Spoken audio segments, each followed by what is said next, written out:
Hey guys, welcome back to the channel. My name is Confidence and I am a developer advocate at Cloudflare. This is my first video for the year, so I'm really excited, and you guys should stay tuned for way more videos as the months roll by.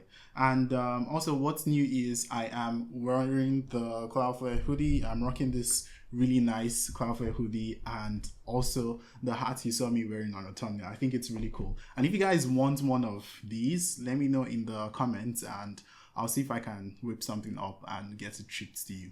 All right, so you're all here for the video on mounting remote buckets into your Cloudflare container, and that is what this video is going to be about, because we've added support for FUs, which allows you to mount remote buckets from S3, GCS, and also Cloudflare's R2 into a remote container as a remote file system. So I'll be showing you how to get that set up in this video.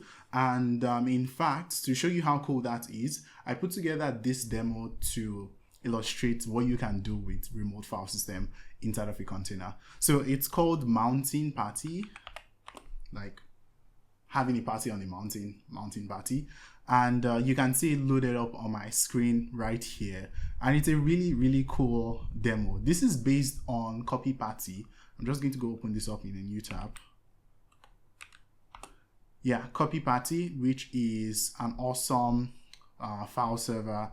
Lots of stars. Go hit a star right here. Check it out. I think it's really cool. Mountain Party is based on that, and I'm running copyparty inside of a Cloudflare container with the remote file system setup done. Before going into this demo, I'm just going to quickly show you what I have when it comes to the setup. So if you go to my Cloudflare dashboard and we head over to storage and databases, R2 object storage, and we'll take a look at the overview, you can see we have a few buckets here.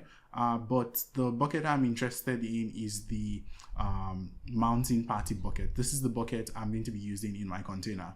And also, if you head over to containers, where you can find that would be under compute and AI and containers. You see I have a mounting party container which we are using for this demo. So I have this all set up. I have the mount done, and if we go take a look at the mount directory, you can see we have the mounting party folder, and you can see the files we are able to see inside of my Cloudflare R2 dashboard is also here inside of my container, which is cool. And I can actually use this file. So I have a video here. I'm just going to preview it. I'm streaming this video from my R2 bucket through the container, which is awesome. I have another video here. This is a really big video.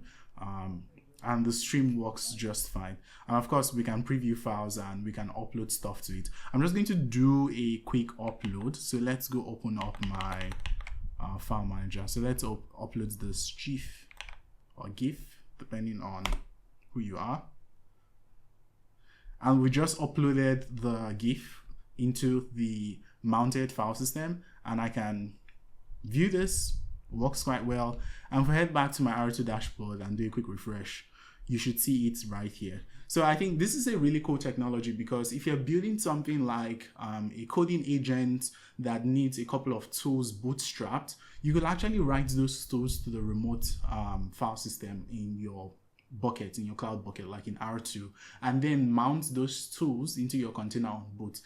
That's going to save you the whole hassle of having to bootstrap those tools, like download them, get everything set up when the container boots up, because containers are meant to be stateless. So you can store things that you would need for later, like libraries, packages. You could even do an npm install inside of this remote file system.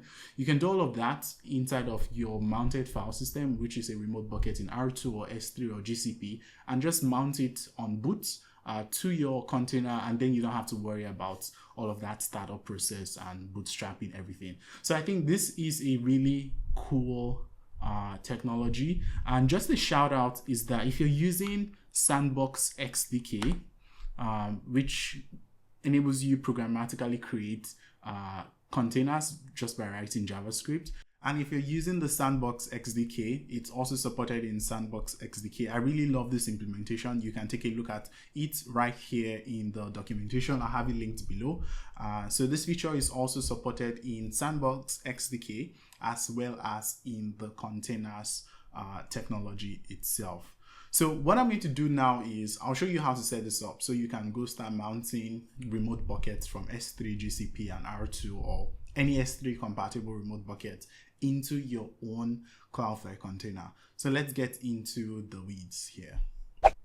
So over here, I am in my terminal and I have a container already created in this directory. But if you like to quickly bootstrap one, you can use the npm create command and use the container starter template. I already have one, so I can skip that. And I'm just going to open this up in my editor. And if you take a look at the container I have here, it's a really simple container. It's a HONO application that routes all requests into my container.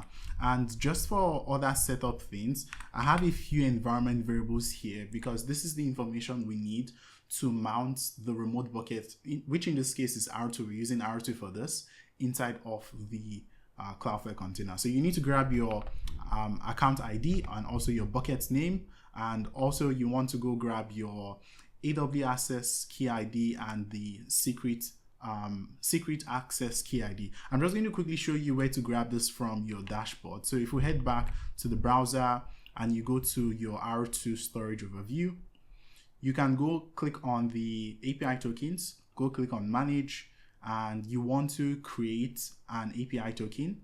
So you can call this anything you want. I'm just going to leave this as default. And you want to give this the permission to read and write objects into the buckets you are interested in.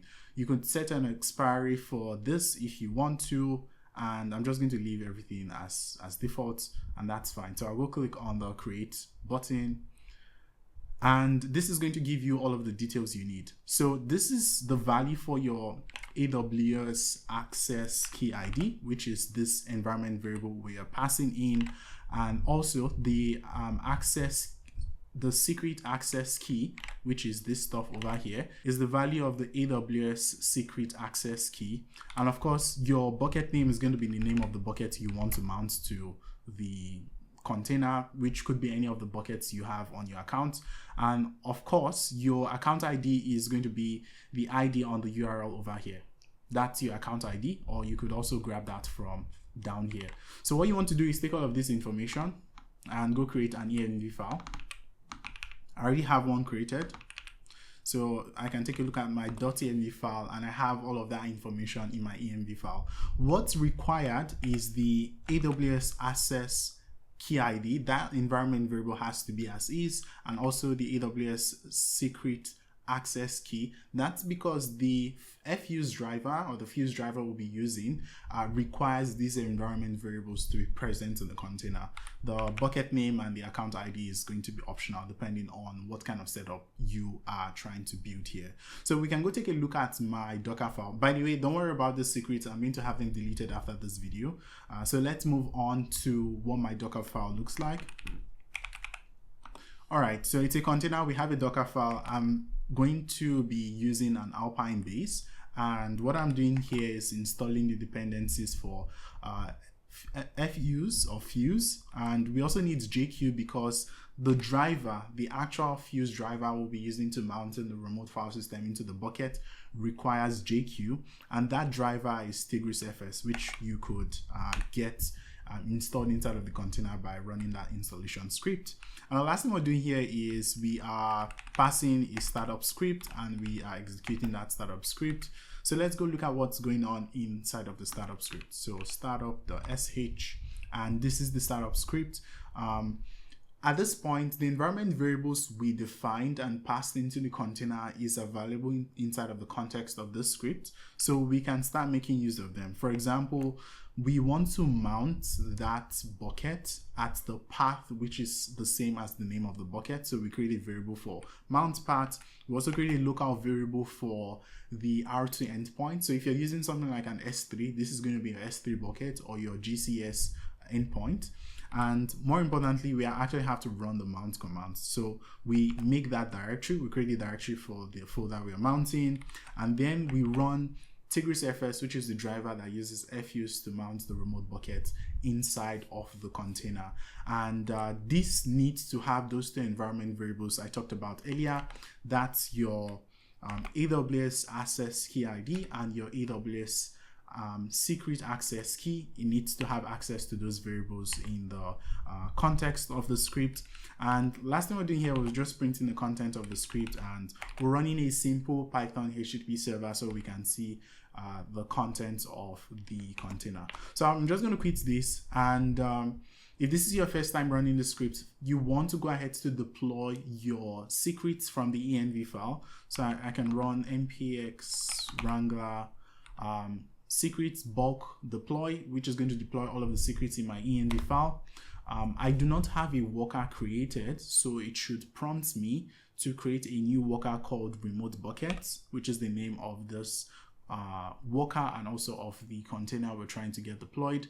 So it has that deployed. Now we can run the npm run deploy command, and that's going to create the actual worker and then also deploy the container to my Cloudflare account. And that has been deployed, and we have a URL.